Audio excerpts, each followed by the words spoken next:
मुद्दा ही नहीं है अभी। अभी चुनाव का मुद्दा हो भी कैसे सकता है? आप लोग कैसे कह सकते हैं कि चुनाव बेटी है वो समाज इस तरीके से बात का करे तो ज्यादा बेहतर होगा।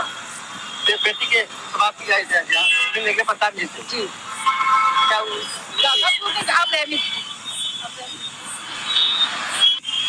खड़े रहेंगे ताकि वो ये सारी चीजें जो हो रही हैं वो अन्य महिलाओं के साथ ना हो।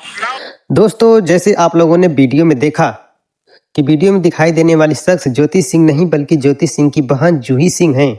दोस्तों, आज की इस वीडियो में हम इसी के बारे में बात करने वाले हैं, तो वीडियो को लास्ट तक देखना। अगर चैनल में पहली बार आए तो चैनल को सब्सक्राइब जरूर कर लेना।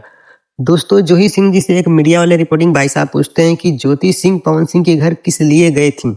चुनाव के टिकट के लिए गई थी या किस लिए गए थी? तो दोस्तों, ज्योति सिंह की बहन जूही सिंह ने बताया कि दीदी यानी कि जूही सिंह की बहन ज्योति सिंह टिकट के लिए नहीं गई थी, वह पवन सिंह के अपने परिवार को सुधारने के लिए यानी पारिवारिक मैटर को सुलझाने के लिए गई थी, या कि टिकट के लिए नहीं गई थी। दोस्तों, इसमें साफ साफ जूही सिंह बोलती हुई नजर आई हैं। और देखिए जो ज्योति सिंह चुनाव लड़ती हैं कि नहीं लड़ती हैं, आगे क्या होता है। जैसे कोई अभी न्यू अपडेट निकल के आएगा आप लोगों को अपने चैनल के माध्यम से अपडेट कर दूंगा। तो दोस्तों, यही था छोटा सा वीडियो। कैसा लगा कमेंट करके जरूर बताइएगा, और वीडियो अच्छा लगे तो चैनल को लाइक सब्सक्राइब करना ना भूलिएगा।